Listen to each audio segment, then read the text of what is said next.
Olá, gente, tudo bem com vocês? O objetivo dessa aula, gente, que eu estou deixando gravada para vocês, é que a gente possa concluir aí os assuntos do nosso plano de ensino, né? Como eu havia prometido, me comprometido com vocês, para que a gente pudesse, de fato, ver todo aí o conteúdo que estava previsto para o nosso estudo no semestre.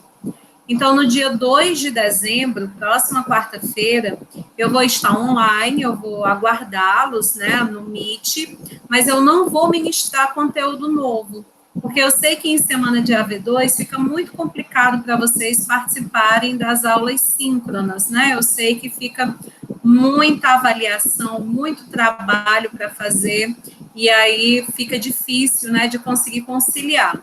Então, vocês fiquem tranquilos, assistam essa aula, que ela contempla o último conteúdo do nosso plano de ensino. Esse conteúdo está cobrado na nossa avaliação. Eu estou deixando um material de apoio, de leitura também, para que vocês possam estudar, para resolver, né, as questões da prova que tratam sobre ele. E aí, na semana que vem, na hora da aula, não teremos frequência, entra quem puder, quem quiser, somente para, de repente, tirar alguma dúvida, a gente fazer revisão de alguma coisa, aprofundar algo que ficou aí, de repente, enfim, né, necessitando mesmo de uma maior atenção. Então, a gente conclui o semestre com essa aula, né, nossa última aula conteudista. Quero dizer que foi uma satisfação, né, dividir todos esses aprendizados com vocês. Dizer que lamento muito não tê-los conhecido pessoalmente, né? Às vezes eu saio de casa rapidinho para fazer uma compra ou outra lá no shopping, e tem gente que fica olhando para mim assim, eu sempre fico pensando, será que é algum aluno, aluna que, enfim, né, tem vergonha de falar e tal, porque já aconteceu algumas vezes de me abordarem. Você é a professora Francilda? Eu sou teu aluno em tal disciplina. Isso é muito ruim, né, gente? A gente não se conhece, assim, vocês, de certa forma, né, sabem quem eu sou, mas a maioria de vocês aí não tem rosto para mim. E aí eu acho que a gente perde muito, né, na construção de conhecimento, com essa falta de contato e tudo mais. Mas eu espero que, apesar de todos os desafios, né, que a gente encarou nesse semestre, nessa modalidade remota, que a disciplina tenha sido útil para vocês, tá? Eu procurei me esforçar para que fosse útil, para que seja algo que vocês, de fato, utilizem na prática profissional, no desempenho nas próximas cadeiras, quando forem realizar seminários, quando forem para os estágios, né? Tudo aqui é pensado de forma que não seja somente mais teoria, né? Mais coisas, mais conteúdo por conteúdo, que não seja uma coisa vazia, mas que possa, de fato, fazer diferença para ti. Então, espero que tenha sido útil, que tenham gostado das aulas. Naquilo que não foi bacana, vocês vão me perdoando, aí vão me dando feedback também, se possível, né? As oportunidades de melhoria são sempre bem-vindas, o espaço está aberto para o diálogo. Se vocês quiserem, a gente, inclusive, né, ao vivo na aula quarta-feira, pode até utilizar o espaço para esse momento de feedback, para entender o que é que funcionou, o que é que não funcionou na disciplina, e, enfim, a gente poder encerrar o semestre com tranquilidade, tá bom? Então, nosso conteúdo de hoje, gente, é a questão das figuras de linguagem na retórica, né? As figuras de linguagem na oratória. Então, como a gente vem estudando ao longo de todo o semestre, né, nós estamos tentando aqui sermos sujeitos sedutores, né, na nossa linguagem. Um bom orador é, sem dúvida, um sujeito sedutor, alguém que consegue atrair a atenção do seu público, né, a atenção do seu auditório. Então, o carisma faz muito sentido dentro da visão desse sujeito que, ao escrever ou ao falar, consegue captar a atenção, né, daquele a quem se dirige. E aí, na tentativa de sermos sedutores, na tentativa de sermos sujeitos que conseguem a adesão do nosso auditório, na tentativa de termos esse poder de persuasão, de convencimento, nós vamos utilizar várias estratégias para chegar ao nosso alvo. Uma dessas estratégias, gente, a gente vai trabalhar nessa aula de hoje, é justamente o uso de figuras de linguagem, né? Não é nenhuma novidade, nós já estudamos todas essas figuras lá no ensino médio, às vezes até no Fundamental 2, né, já se trabalha com figuras de linguagem, metáfora, metonímia, hipérbole, essa coisa toda. A gente só vai trabalhar aqui sobre como esse conhecimento pode nos ajudar enquanto oradores, especialmente, né? Na linguagem escrita, formal, normalmente não será viável, não será adequado utilizar dessas figuras de linguagem, pelo menos não da maioria. Mas no momento dos debates orais, né, para essa proposta em que a gente vai trabalhar com a oralidade, aí sim as figuras de linguagem podem ser muito bem-vindas e úteis ao processo de adesão do nosso auditório. Portanto, pessoal, quando a gente estudou Perelman, né, nós vimos que a grande questão da teoria da nova retórica é que a gente busque sempre mais força, mais adequação para os nossos enunciados. Então, essa expressão aí de figuras de retórica, né, figuras de linguagem, é justamente esse papel de figuras, né, que desempenham esse papel persuasivo, né, que vão ajudar a melhorar a sonoridade do discurso, o ritmo do discurso, que vão nos ajudar a conseguir nos aproximar do auditório. E aí a gente vai ver aqui algumas dessas principais figuras, especialmente, como já disse para vocês, no campo da oralidade. Uma primeira figura de linguagem, gente, que eu quero salientar aqui, é a de retificação. É bem bacana, né, quando a gente volta atrás naquilo que a gente afirma de forma proposital, muitas vezes para dar uma certa ênfase a uma crítica, a enfim, uma ironia, que é uma outra figura de linguagem, né, que a gente deseja realizar. Por exemplo, me proponho a conversar com todos os cidadãos aqui presentes. Se é que podemos classificar alguns dos sujeitos que estão presentes nesta sala como cidadãos. Então, você vê que há aí uma retificação, né? Será que eu falei corretamente? Mas você sabe que falou, né? Você trouxe essa retificação apenas para dar ênfase a uma crítica, né, de forma indireta, a um grupo de pessoas ali que você estava tentando atingir. Então, isso pode deixar os ânimos do auditório exaltados, isso pode chamar atenção para a tua fala, né? Se for estratégico para você, essa retificação é interessante, né, a utilização. Da mesma forma, a ironia, né? A ironia é uma linguagem, uma figura muito utilizada nos discursos de oratória, né? Quando a gente percebe que o nosso público tem maturidade, né, e senso de realidade suficiente para perceber que nós estamos sendo irônicos, né? Por exemplo, quando se diz, acho que realmente ele não queria ofender a vítima. Talvez ele achasse que espancar alguém fosse um gesto de carinho, né? Quem sabe? Então, você diz isso e você usa ali, às vezes, do humor, né? Um humor, de certa forma, sagaz, né? Enfim, irônico, para conseguir chamar a atenção do público, para conseguir chamar a atenção para aquilo que está sendo colocado. Muitas vezes a gente também vai poder utilizar, por exemplo, da onomatopeia, né? Quando a gente tenta ali imitar um ruído, né? O telefone tocava o tempo todo, trim, trim, trim, e ninguém vinha atender. Então, a gente usa esse tipo de... Ou então, para chamar a atenção mesmo do auditório, o pessoal ali meio que cochilando, meio que calado, e você dizia aí, naquele momento, bom! Né, foi uma explosão, então até quem estava ali meio que cochilando acaba voltando, né, a atenção novamente para você.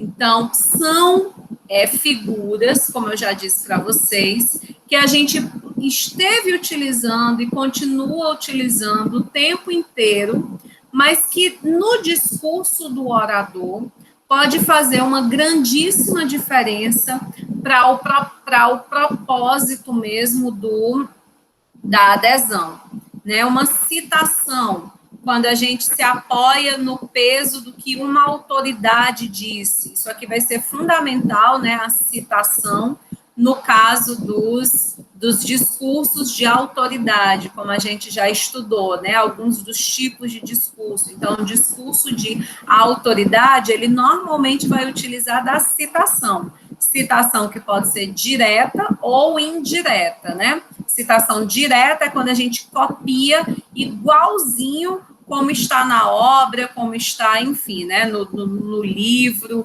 na entrevista, de onde quer que você tenha tirado aquele trecho. Então, isso é uma citação direta, é uma cópia, né, da fala de outra pessoa. Ou então, quando se realiza uma citação indireta, que é quando a gente não vai ter uma cópia, a gente se baseia nas ideias de alguém, né, para poder afirmar aquilo que a gente está afirmando. Então, as citações, elas são fundamentais para que a gente tenha aí a perspectiva, né, dos discursos de autoridade. Outra figura bem interessante que também pode colar, pode trazer mais adesão é o clichê, né, gente? Porque faz parte do senso comum. Às vezes, quando o nosso auditório ele é menos exigente, ele é composto por uma plateia, por um público, né, mais de conhecimento mais simplório, e às vezes até quando não, né? Mas aquelas frases que a gente cresce ouvindo, faz parte do imaginário daquela sociedade, daquela comunidade. Então, sabe como é? Amor de mãe, né? Carinho de mãe, coração de mãe, sempre cabe mais um.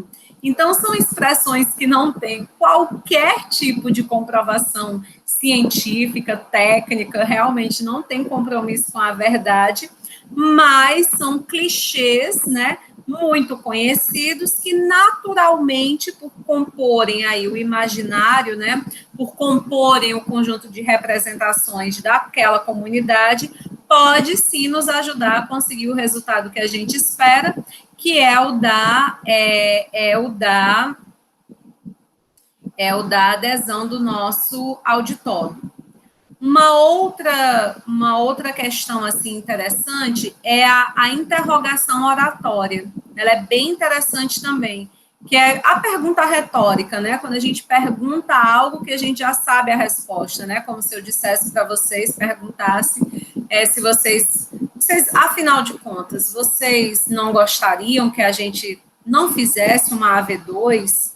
Então, provavelmente, a maioria, né, concordaria, diria que sim, e mesmo que eu não esteja disposta a realizar isso, por aquele instante em que eu lancei aquela ideia, eu já consegui ali captar a atenção do auditório, eu já consegui ali trazer, né, aqueles sujeitos mais para próximo de mim, da tese que eu estou tentando defender. Metáfora, gente, é uma figura de linguagem, né, na retórica por excelência, utilizada de várias formas. Às vezes a gente usa da metáfora para minimizar, né, algo negativo, algo que não deveria ter sido dito. Então, a gente aproveita, né, a existência aí de uma comparação, né, metafórica, na tentativa de diminuir aquele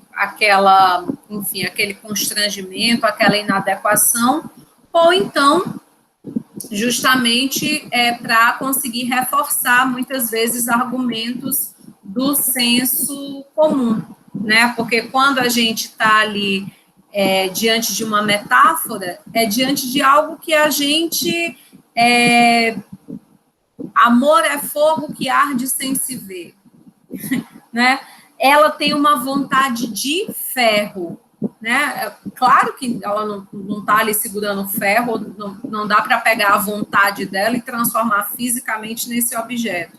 Mas a gente sabe que essa expressão vai ser compreendida, né? Uma metáfora que permite ali a aproximação do nosso auditório daquilo que a gente está querendo afirmar. Então, às vezes, vai ser muito mais fácil para o auditório entender o que eu estou dizendo se eu disser uma pessoa persistente, né, é uma pessoa batalhadora, talvez uma pessoa que tem uma vontade de ferro, né, traga mais ênfase para aquilo que eu estou querendo demonstrar do que uma expressão verbal sem o uso, né, da figura de linguagem. Ou seja, pessoal, é enfeite. Se você me pergunta o que são as figuras de linguagem na retórica, é enfeite da fala, né? É uma tentativa de tornar a linguagem mais atraente, mais atrativa. No campo formal da escrita, como eu disse para vocês, por exemplo, a ironia. Já pensou? Nem sempre tem gente que consegue reconhecer a ironia. Na oralidade, você imagina no que está ali escrito. Quem nunca passou por isso de ter exemplo? Gente, eu estava sendo irônico, foi uma brincadeira, né? Imagina, então, na linguagem escrita. Então, na linguagem escrita é um perigo. Normalmente é mais útil, é melhor nós não utilizarmos, reforço. Não é que é proibido, mas se torna perigoso a partir do momento em que algumas figuras de linguagem, elas dependem da entonação, da postura, de todo esse aparato aí da linguagem corporal. Então, e outra coisa também é que no campo da linguagem formal, né, da escrita, a gente vai precisar, de fato, ter aí um cuidado, né, com aquilo que vai para o papel, aquilo é registro, aquilo é documento. Então, a depender do grau de informalidade que fica registrado, principalmente no exercício da prática profissional, isso também pode não ser visto com bons olhos. Então, em resumo, recomendo aí o uso de figuras da retórica, especialmente nos discursos orais, né? Para que a gente possa tentar aumentar o nosso poder de persuasão ou de convencimento, né? Para que a gente possa utilizar aí como uma metodologia, um método, né? Na tentativa de nos aproximarmos do nosso auditório. Então, eu vou pedir para que vocês leiam o texto que eu estou deixando para vocês, que vocês observem se vai ficar alguma dúvida, tá certo? No que diz respeito, eu não vou ficar aqui explicando minuciosamente, figura por figura, porque, como eu disse para vocês, eu sei que é um conteúdo da língua portuguesa que a gente estuda desde pequenininho no ensino médio, então não faz muito sentido que a gente fique aqui explicando figura por figura. A grande questão na nossa disciplina é entender para que é que elas servem, como e quando a gente vai utilizá-las. Então, elas servem para enfeitar o nosso discurso, para tornar a nossa fala mais atraente, elas devem ser utilizadas especialmente nos discursos orais, e é importante nós conhecermos cada uma delas para que a gente, essa aqui é estratégica, é importante, é adequada para que eu utilize nessa situação. Né? No início do semestre, a gente conversou sobre isso, a gente viu o quão é importante, dentro da argumentação, nós termos estratégia, onde a gente quer chegar, quem é o meu auditório, quais são os seus gostos, qual o imaginário em que está inserido, porque isso vai me ajudar a conseguir apresentar para o auditório aquilo que ele quer, para que eu consiga o que eu quero, a sua adesão. Então, dentro desse elemento de criar estratégias, o uso das figuras de linguagem pode ser mais uma técnica para a gente utilizar e conseguir essa adesão, tá bom? Então, aqueles que puderem, tá certo? Mais uma vez, reforço, não haverá frequência, não haverá ministração de conteúdo novo, ficarei à disposição na próxima aula apenas para tirar dúvidas, enfim, né? Para a gente fazer um feedback da disciplina, algo nesse sentido. Sobre a AV2, a prova, ela é aberta, da forma como a gente combinou, né? Que poderia ser feita de forma individual ou em mais de uma pessoa. Vocês devem enviar a prova até o dia 4, tá certo? 4 de dezembro, foi o que a gente deixou acertado, né? Se não me engano, na nossa última aula, que é sexta-feira que vem. Então, vocês têm 8 dias para realizar a prova de forma individual ou em duplas, e as questões são todas abertas, e o que eu espero de vocês são argumentações técnicas, tá, gente? Evitem No caso, como a gente vai estar lidando com escrita, não é oralidade, então evitem gírias, evitem expressões do senso comum, façam parágrafos, obedeçam à formatação, cuidado com coesão, coerência, atenção ao uso do vernáculo, né, de forma correta e, enfim, né, façam aí de forma responsável, né, evitando cópias, porque, de fato, acho que é uma disciplina bem bacana, bem importante para a nossa futura prática jurídica, tá bom? Então, beijos e abraços, até quarta-feira para os que poderão estar presentes. Tchau, tchau.